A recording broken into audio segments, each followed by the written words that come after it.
If you've never tried a rum cake before, then you have no idea what you're missing out on. It's super easy to make, does not take a lot of ingredients, and is nice and boozy. It's definitely not for the kids. So let's get started. I'm starting off by creaming my butter and sugar. So I'm starting off with 1 stick of butter that's unsalted and 1.5 cups of sugar. I'm going to beat it on medium speed for about a minute until it gets lighter in color and becomes light and fluffy. Now the sound you hear is not the motor. The paddle has scrapers on the side, and that is what you hear. Just wanted to put that out there. So after it's gotten light and fluffy, I'm going to add some oil to that. And I'm using canola oil and 1/2 cup of it. And I'm just going to beat that for a few seconds until everything becomes smooth. And I'm going to also do that on medium speed. And when I say a few seconds, I'm talking probably about 30 seconds. Now it's time to add my eggs. I've got 4 eggs, and I'm trying to add 1 at a time. As you can see, I missed that. I added 2, but that's all right.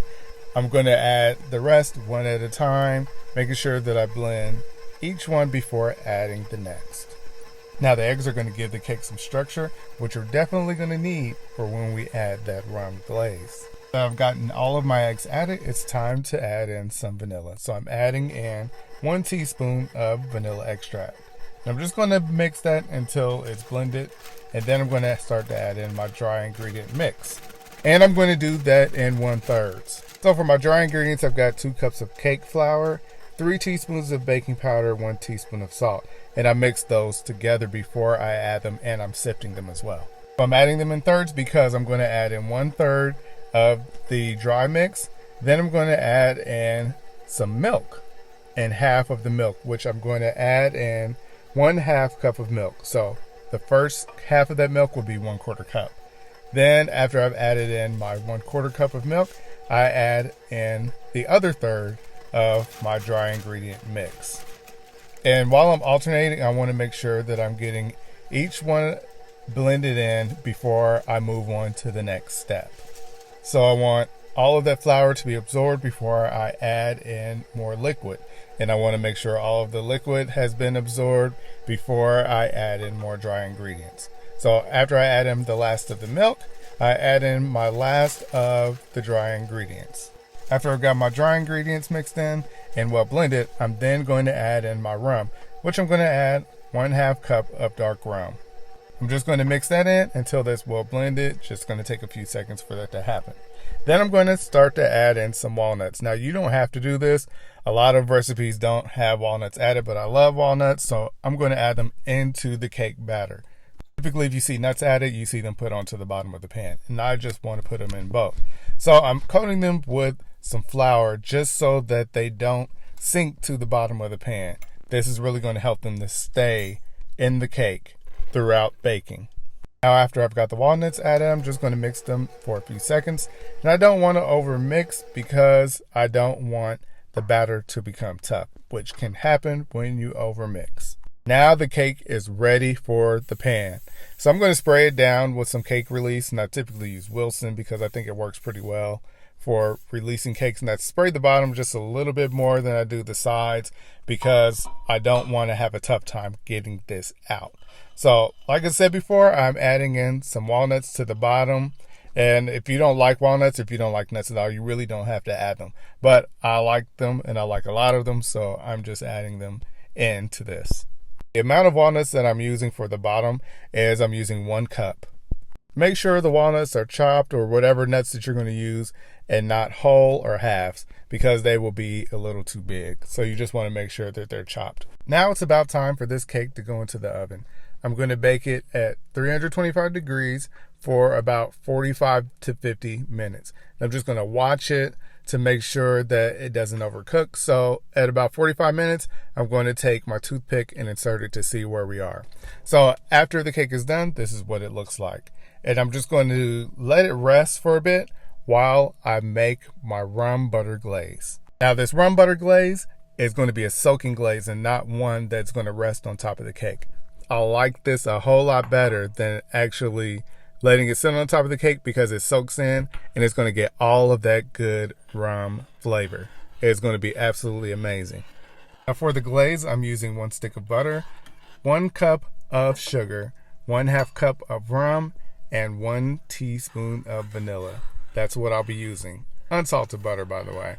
I'm just going to cook this for about 5 minutes or so until it becomes a little bit thicker. As you can see here, it's gotten a little bit thicker. So at this point, I kill the heat, and then I'm going to add some vanilla extract, that 1 teaspoon of vanilla extract. And after I got the vanilla added, I'm then going to add my rum, and I'm going to add 1/2 cup of rum. As you can see, I am using Bacardi Gold. That's what I'm using for this recipe. When you add the rum, you don't need to be afraid because it's not going to start any kind of fire like you will see sometimes when you're looking at other dishes where you add alcohol and then there's this big fire that happens. That won't happen here. The heat has been killed. There will be no kind of fire. So once you've added that in, stirred it all up, it's really ready to go at this point. Now it's time to add it to the cake. So I'm going to slowly pour this all over the cake. And what I'm going to do is let this soak in. Like I said, it's not a glaze per se as it's going on the outside, but it will be a soaking glaze where it's going to penetrate the cake. And another thing to note is that when you let this sit for a day, the cake will actually become stronger because that soaking glaze has had a chance to penetrate the entire cake. Now you're still definitely going to taste it right away, but the next day you're going to taste it even more because at that point it's gone all the way through the cake. So as I get all of the soaking glaze poured over the cake, I will then allow it to just rest and cool before I end up turning this out onto a serving platter.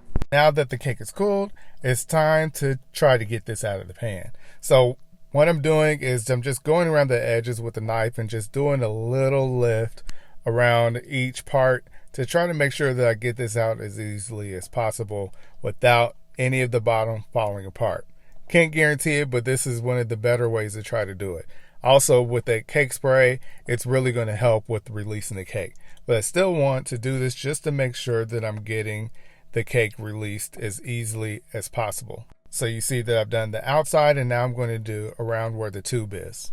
Now it's going to be time to flip this cake onto the serving platter. So this should come out very easily. I'm hoping anyway that it does. So after I lift the cake pan, this has come out just how I need it to. Nothing is falling apart, which is what I wanted. So I'll just turn this around so that you can see exactly what it looks like on each side. Now that the hard part is over, let's see what this cake looks like. As you can see, this cake was very easy to make. It did not take a lot of work and it didn't take a lot of ingredients. It was really very simple to do. This is really a cake that anybody can make, and it's going to be a hit no matter where you take it for any occasion. And you can see this cake, it's very moist from that rum glaze, and it is very delicious and has a really strong flavor of that rum inside the cake. It's absolutely amazing. If you want to see more like this, make sure you hit that like and subscribe button.